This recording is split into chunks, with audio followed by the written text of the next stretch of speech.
If someone you love has quietly changed in the past 6 months, eating less, sleeping more, pulling away from the people and activities that used to give them life, I need you to stop and hear what I'm about to say. Those changes may not be just aging. They may not be just slowing down. They may be the earliest signals that the body is entering a phase of decline that most families don't recognize until it's too late to intervene. Here's what most families are never told. The final year of an elderly person's life rarely begins with a dramatic emergency. It begins with whispers. A garden that stops getting tended, a phone call that stops getting made, an appetite that fades so gradually that no one notices until the clothes don't fit anymore. And here's what gives me hope, and should give you hope too. Many of these changes, caught early, are not irreversible. With the right medical attention, the right nutritional support, and the right human connection, some of these signals can be slowed or even turned around, but only if you see them, only if you name them, only if you act.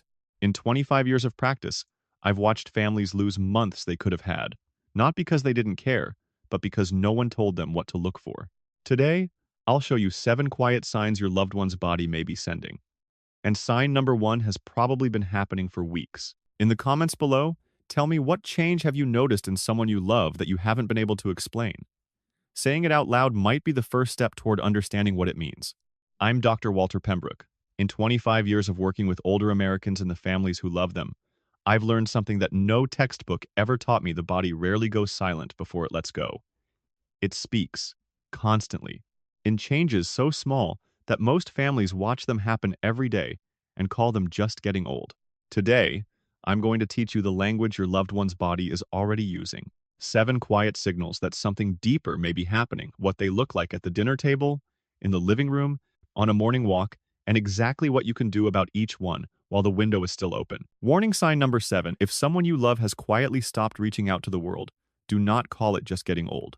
It may be the first signal the body sends when it begins to slow down. I'm talking about a gradual, unmistakable pulling back.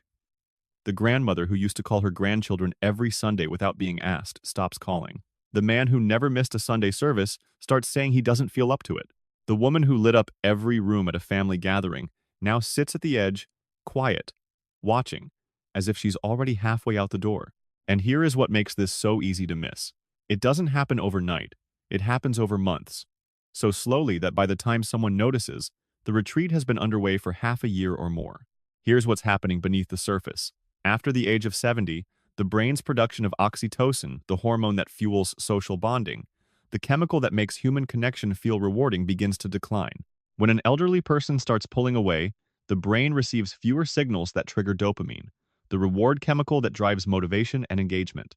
Without those signals, energy drops, desire drops, and the immune system, which is directly connected to emotional state through a pathway doctors call psychoneuroimmunology, a complicated word that simply means the bridge between how you feel and how your body defends itself, begins to weaken. The body, in short, receives a message that it is no longer needed in the world, and it begins to respond accordingly. Research from the Rush Alzheimer's Disease Center found that elderly adults who reduced their social interaction by more than 40% over a 1-2 month period had nearly double the mortality risk of their socially active peers, even after accounting for physical health. Genevieve Papadakis, 82, a Greek-American widow from Tarpon Springs, Florida, had tended her garden every morning for 31 years. Roses, oregano, jasmine, the same plants her late husband Dimitri had brought home from a nursery the year they bought the house. One September, she stopped going outside. No illness, no injury. Her son Nikos told me, "Dr. Pembrook, the garden was her whole life." And one day, she just didn't go. I kept waiting for her to go back. She never did. When I asked Genevieve why she stopped, she looked at her hands and said quietly, "The garden doesn't need me anymore, doctor." I'm not sure anything does. If you're seeing this pattern, the response is not to wait. It is to re-engage gently, consistently, without pressure. Research from the University of California, San Diego found that just 30 minutes of face-to-face conversation 3 times a week measurably improved inflammatory markers in adults over 75. You are literally changing their biology when you sit down and talk with them. Do not underestimate the power of presence. Now, the next sign doesn't show up in who they spend time with. It shows up on their plate in the meals they leave unfinished, the food they stop asking for, and the weight that disappears so quietly that most families don't notice until the clothes tell the story. Warning sign number 6, if someone you love has been eating less and less over the past several months, I need you to hear this clearly. A shrinking appetite in an elderly person is not a preference. It may be one of the most dangerous signals a body can send. I'm not talking about someone who's never been a big eater. I'm talking about a change. The woman who used to clear her plate now pushes food around with her fork. The man who loved breakfast doesn't come to the table until noon. Meals get skipped without complaint, without explanation, without anyone in the family fully registering that it's been happening for weeks. And here's the number that should alarm you. Research from Tufts University found that unintentional weight loss of more than 5% of body weight over a 6 to 1 2-month period in adults over 70 is associated with a mortality risk increase of up to 33% within the following year. 5%. For a 150-pound person, that's just 7.5 pounds. That's the kind of weight loss families dismiss as, she never had much of an appetite, or he's just not as active anymore. Here's the physiology. After 75, the body experiences what researchers call anorexia of aging, a clinical term for a cascade of hormonal, neurological, and sensory changes that quietly suppress the desire to eat. The hormone ghrelin, which signals hunger to the brain, think of it as the gas gauge that tells you the tank is low, becomes less sensitive. At the same time, taste and smell diminish, often due to declining zinc levels and nerve deterioration. Food stops tasting like it used to. Eating stops feeling rewarding, and the person simply stops. But the danger goes far beyond weight. After 70, the body requires significantly more protein to maintain the same muscle mass a younger person preserves easily. When food intake drops, muscle wasting accelerates. Weakness follows. Falls follow. And a cascade of physical deterioration begins that is extraordinarily difficult to reverse. Hank Johansson, 79, a retired commercial fisherman from Duluth, Minnesota, had eaten the same enormous breakfast every morning for 50 years: eggs, toast, smoked fish, black coffee. His daughter called me because over the course of 4 months, that breakfast had shrunk to half a piece of toast and a few sips of coffee. She said, "Dr. Pembrook, my father fed a crew of 12 men on a fishing boat for 30 years. Now he can't finish a piece of toast." We screened him and found undiagnosed depression compounded by a zinc deficiency that had flattened his sense of taste. Within 8 weeks of treatment, Hank wasn't back to his fisherman's breakfast, but he was eating 3 meals a day and had regained 4 pounds of muscle. If you see this pattern, the response is urgent and practical. First, address the social dimension of eating shared meals. Consistently increase food intake in elderly adults. Second, ask their doctor to screen for depression and nutritional deficiencies, particularly zinc, B12, and vitamin D. Third, focus on nutrient-dense, protein-rich foods that are easy to eat. Eggs, Greek yogurt, soft fish, smoothies with added protein. Small changes, made consistently, can arrest this decline before it becomes irreversible. Now, the next sign doesn't show up on a plate or a scale. It shows up in the hours between waking and sleeping, and the energy that used to carry someone through a day and has quietly, steadily started draining away. Warning sign number 5. If someone you love has started sleeping through the day and you've been telling yourself they just need the rest, I need you to reconsider everything you think you know about sleep in an elderly person. I'm not talking about the brief afternoon nap that many healthy seniors enjoy.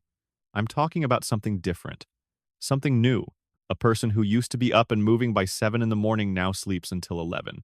They nap again after lunch, not for 20 minutes, but for 2 hours.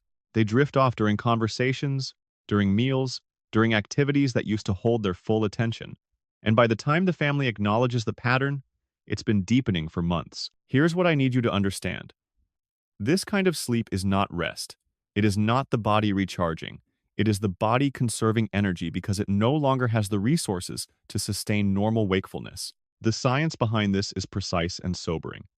After 75, the mitochondria, the tiny energy factories inside every cell in your body, decline in both number and efficiency. Think of them as the generators that power every organ you have. When those generators start failing, the body produces less cellular energy across the board. And when energy production drops below a critical threshold, the nervous system begins rationing. It pulls back on the most energy-expensive function. It controls consciousness itself. The person isn't choosing to sleep. Their body is choosing for them. Research from the University of Washington School of Medicine found that elderly adults who began sleeping more than 2 additional hours per day compared to their normal baseline had a statistically significant increased likelihood of mortality within 12 months. 2 hours. That's the difference between a normal afternoon and a pattern that deserves medical attention. Opal Henderson, 80, a retired gospel choir director from Memphis, Tennessee, had never missed a Wednesday rehearsal in 22 years. Her granddaughter Tamika called me because Opal had stopped going. Not because she didn't want to, because she couldn't stay awake past 3 in the afternoon.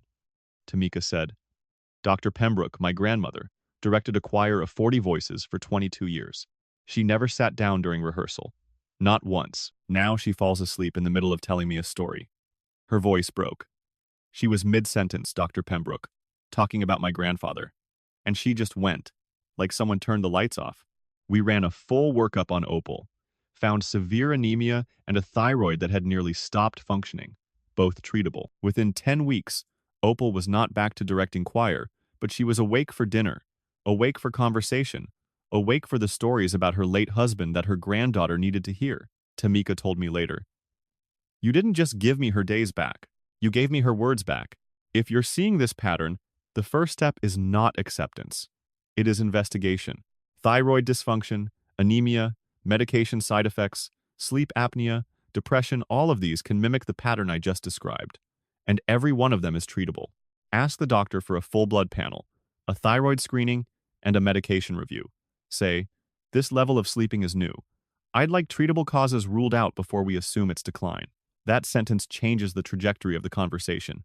But if those causes are ruled out and the sleeping continues to deepen, you are looking at a metabolic signal that deserves an honest, compassionate conversation with a palliative care specialist. Not a conversation to give up, a conversation to understand. Now, the next sign is the one that families carry in silence longer than any other because it doesn't show up in the body at all. It shows up in the words someone uses, the plans they stop making, and the quiet way they begin to close the door on tomorrow. We've covered 3 signs so far: social withdrawal, a shrinking appetite, and excessive sleeping. And I know some of you are watching this with a knot in your stomach because you've seen one of these. Maybe 2, maybe all 3. Tell me which one, just the word. Withdrawal, appetite, sleep. You don't have to explain anything else, but putting it into one word might be the first time you've admitted to yourself that what you've been watching is real. The next 4 signs are the ones that will tell you what it means and what you can still do about it. Warning sign number 4, and I need you to listen carefully because this is the sign that hides in plain language. If someone you love has stopped talking about the future, that silence is not peace. It may be one of the most powerful non-medical predictors of what's coming. Let me be concrete about what this looks like. This is the grandmother who used to say, "Next summer, let's take the kids to the lake," and now only speaks about the past. This is the grandfather who stops renewing his magazine subscriptions, who stops buying things in bulk, who stops mentioning next month's birthday, next season's garden, next year's anything. This is the person who begins giving away cherished possessions, not because they're decluttering, but because something inside them has already begun the process of letting go. Research from the Stanford Center on Longevity found that a measurable reduction in future-oriented thinking, what psychologists call prospective temporal framing, was one of the strongest non-medical predictors of death within 12 months, stronger, in some models, than certain physical biomarkers. The mind often knows what the body has not yet revealed on a scan or a blood panel. Here's the neuroscience. The prefrontal cortex, the region responsible for planning, anticipation, imagining tomorrow, is one of the areas most sensitive to the gradual reduction in cerebral blood flow that accompanies advanced aging. As circulation to this region decreases, the brain's ability and inclination to project itself forward in time diminishes. The temporal horizon compresses. The mind draws inward. The future, which used to stretch out in front of them like a road, begins to feel like a wall. This is not depression, though. Depression can amplify it. This is the mind quietly closing a door that it no longer has the energy to walk through. Edith Beaumont, 83, a retired French teacher from New Orleans, had planned every family Christmas Eve dinner for 55 years. Menu, seating, decorations, every detail. Her daughter Marie called me in October because for the first time in her life, Edith said she didn't care about Christmas. Marie told me, "Dr. Pembrook, my mother started planning Christmas in August every year. August. She'd call me with the menu before the leaves even changed. This year, I asked her what she wanted to cook, and she looked at me and said, Whatever you decide, Sherry, I think this one belongs to you now. Marie paused. She wasn't being generous. She was saying goodbye to something. I could feel it. Marie was right. A comprehensive evaluation revealed early-stage vascular cognitive impairment, reduced blood flow to the frontal regions that had powered Edith's legendary ability to plan, organize, and anticipate.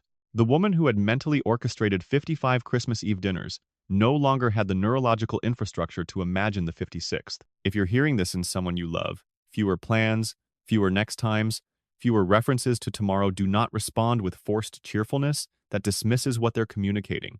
Instead, listen deeply. Ask them about their past, what they're most proud of, what they hope to be remembered for. Research consistently shows that elderly individuals, given the opportunity to articulate their life's meaning experience, less anxiety, less pain, and meaningfully better quality of life. And speak with their physician about a formal depression screening, because depression frequently coexists with this temporal withdrawal, and treating it can restore some degree of future orientation. Now, the next sign brings us to something physical, something you can see with your own eyes every time they stand up from a chair, and it is being misdiagnosed in homes across America right now, as we speak. Warning sign number 3. If someone you love has started walking differently, I need you to stop blaming their knees, because what you're watching may have nothing to do with their joints and everything to do with their brain. I'm talking about specific changes that most families see every single day and misattribute entirely. A shortening of the steps, a widening of the stance, a shuffle that wasn't there a year ago, a new hesitation before standing up, a hand that reaches for the wall or the furniture in places it never used to, a walk from the bedroom to the kitchen that now looks uncertain, as if the floor itself has become something they no longer trust. Here's the number I need you to hear.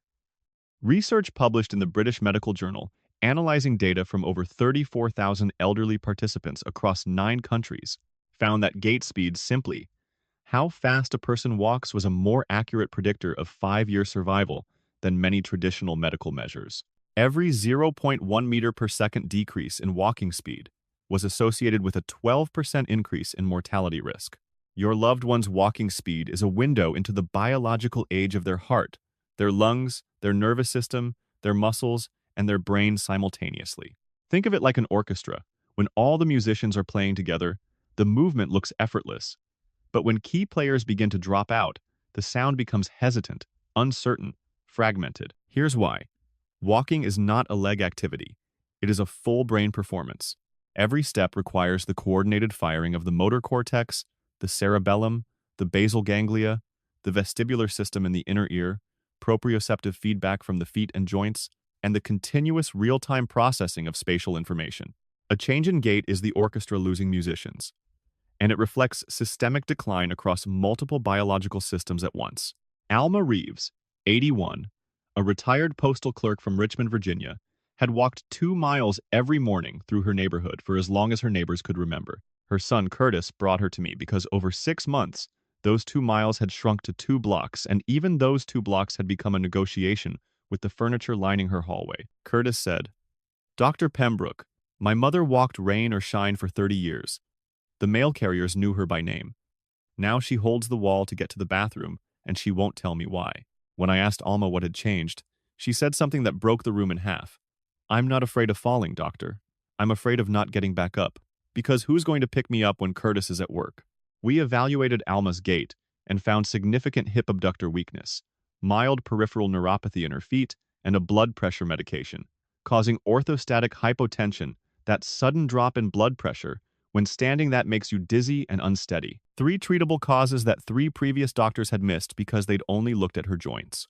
12 weeks of physical therapy, B12 and vitamin D supplementation, and a medication adjustment later. Alma walked to my office, unassisted. Not 2 miles. Not yet, but from the parking lot to my door without touching a single wall. Curtis stood behind her with tears running down his face and said, "That's my mama."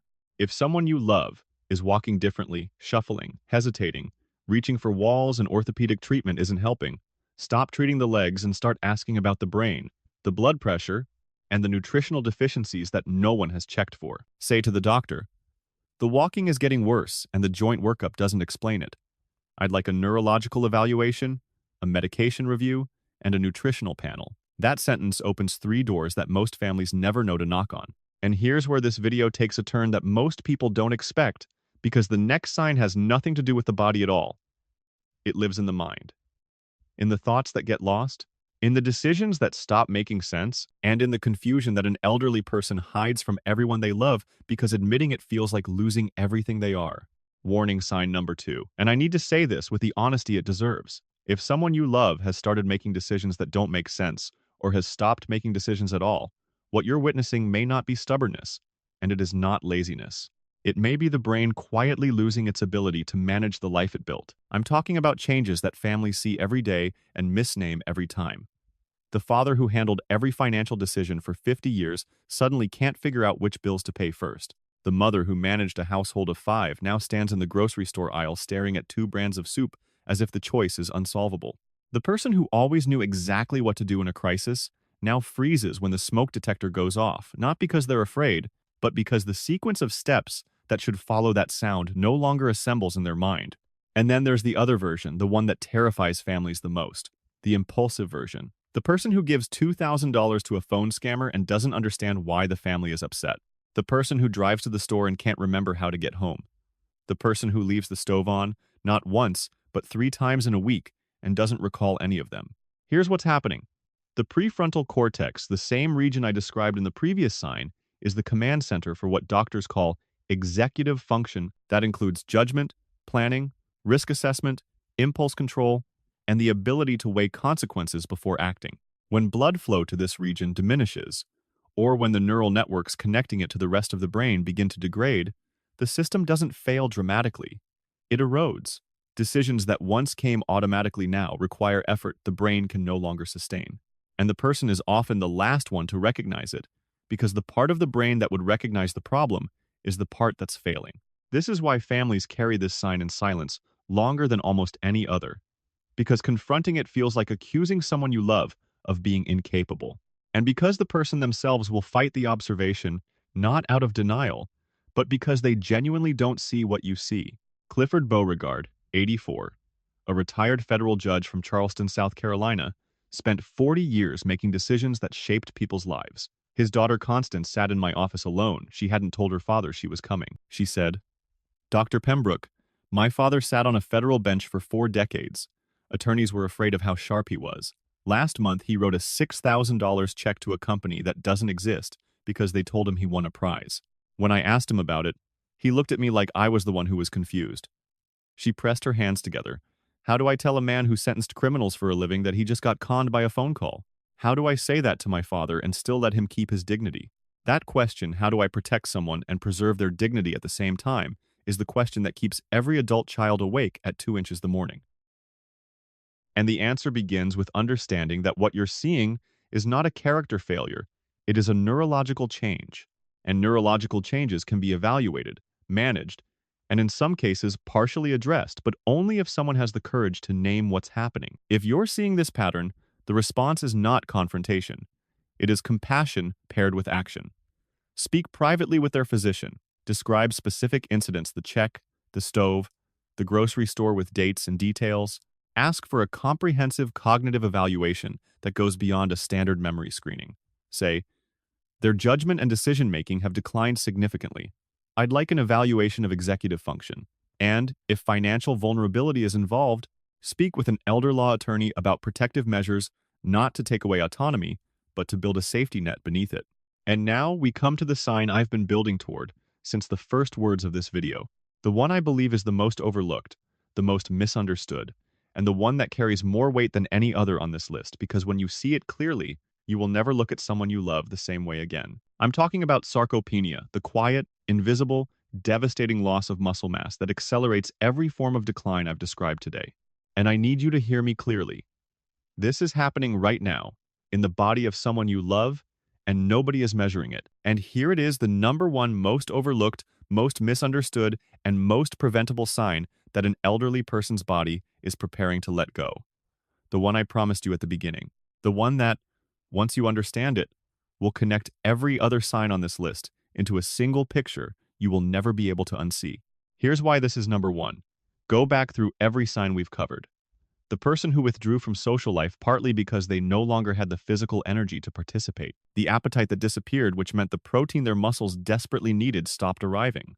the excessive sleeping because the body no longer had the cellular energy to sustain wakefulness, the retreat from the future because the mind follows the body, and when the body weakens, the horizon shrinks.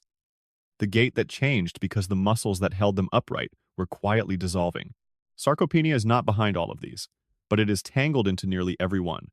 It is the invisible thread that connects the signs that families see on the surface to the collapse that is happening beneath it. The decisions that stopped making sense, because the brain, starved of the oxygen that strong circulation delivers, could no longer run its most complex programs. The numbers are staggering. After 70, adults lose between 3 and 8% of muscle mass per decade, and that rate accelerates sharply in the presence of inactivity, poor nutrition, or illness. But here's what makes this so dangerous. Muscle loss doesn't look like what you think. The person doesn't become visibly thin. The muscle is often replaced by fat that fills the same space under the skin, so the arm still looks the same size. The leg still fills the pant leg.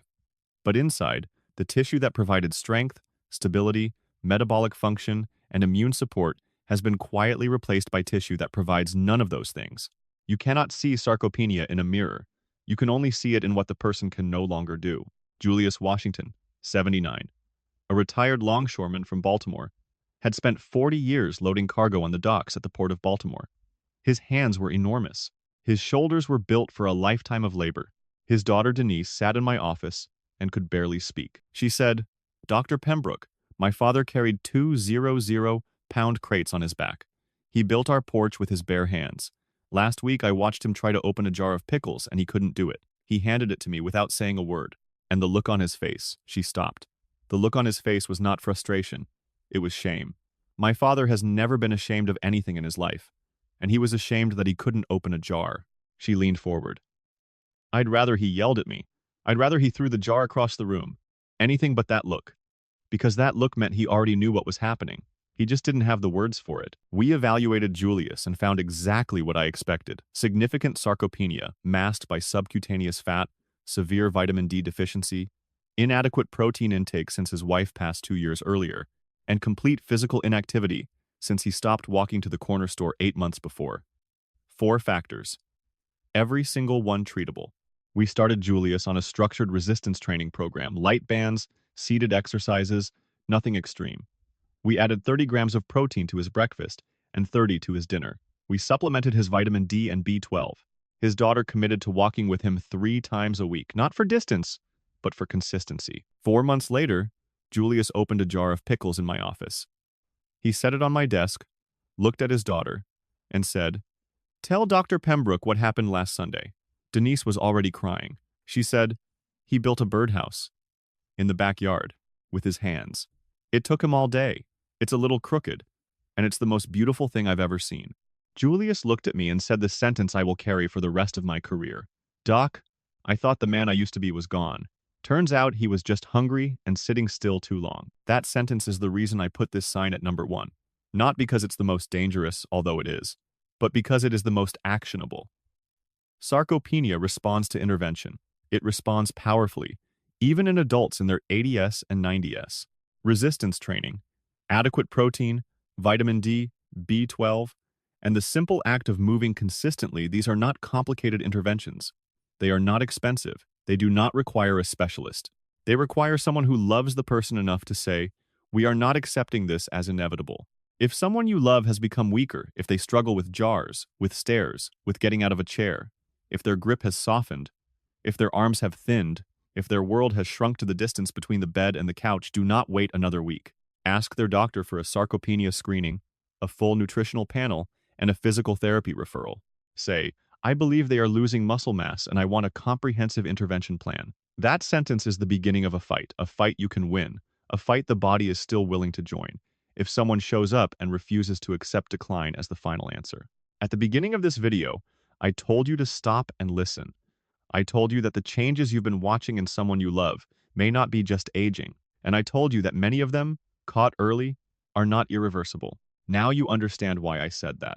And now you can see what most families never see until it's too late. 7 quiet signs, each one hiding behind the most reasonable-sounding explanation in the world. The invisible loss of muscle, a man who loaded cargo for 40 years, undone not by age but by hunger and stillness, rebuilt with protein and a pair of resistance bands.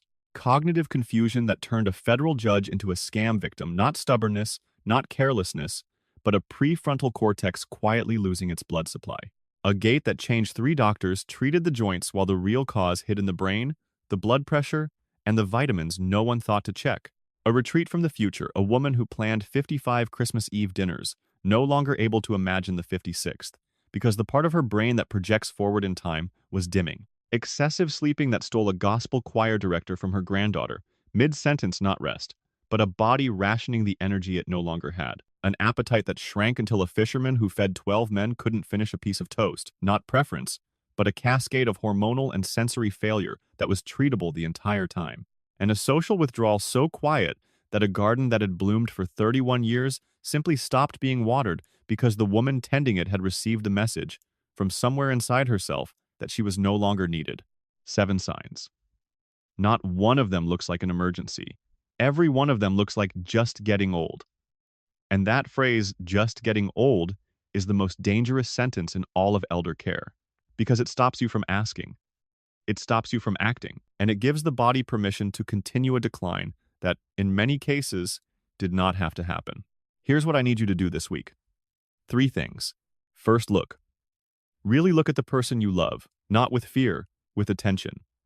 Have you seen any of these 7 signs? Not once in passing as a pattern. If the answer is yes, write it down. Dates, details, examples. That list is more powerful than any blood test a doctor can order. Second, learn one sentence. These changes are not normal aging. I'd like a comprehensive evaluation. That sentence bypasses the assumption that steals more time from elderly families than any disease. Third, show up. Sit with them, eat with them, walk with them, ask them what they're proud of. Ask them who they want to see.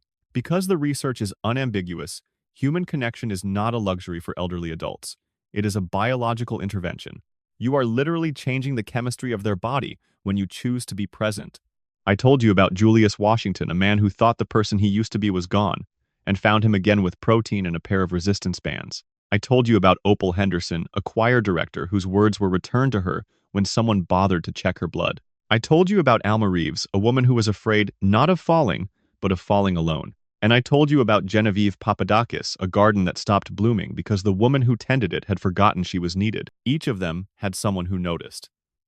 Each of them had someone who refused to say just. The difference between their story and yours is that right now, today, you know what to look for. And knowing is not enough. You have to act on it. You have to show up. You have to love loudly enough that the body hears it. I'm Dr. Walter Pembrook. I've spent 25 years sitting with families in the hardest conversations of their lives. The conversations about what's changing, what's coming, and what can still be done. And the one thing I've learned that no medical textbook ever taught me is this. The families who make a difference are not the ones with the most money or the best doctors. They are the ones who pay attention, who refuse to look away, who love with their eyes open. The healthcare system is built to respond after a crisis. It is not built to sit with a family and say, here's what the changes you're seeing actually mean. That conversation doesn't have a billing code. It doesn't fit in a 15-minute appointment, but it just happened here, between you and me, in the last 20 minutes. And that is why this channel exists. Subscribe to Dr. Walter Pembrook. Every subscriber is one more family. The algorithm reaches maybe the family that has been watching someone they love grow quieter, grow thinner, grow smaller, and hasn't known until tonight that some of it didn't have to happen. And if this video gave you something, a name for what you've been seeing, a sentence to say to a doctor, the courage to stop saying, just send it to one person. The sibling who lives 3 states away, the neighbor who eats alone, the friend who mentioned last week that their father isn't doing well, but couldn't explain what that meant. Now they can. 7 signs, 1 video, 1 person you love. Send it tonight because the window doesn't wait for the family to be ready. It waits for the family to be paying attention. And as of right now, you are.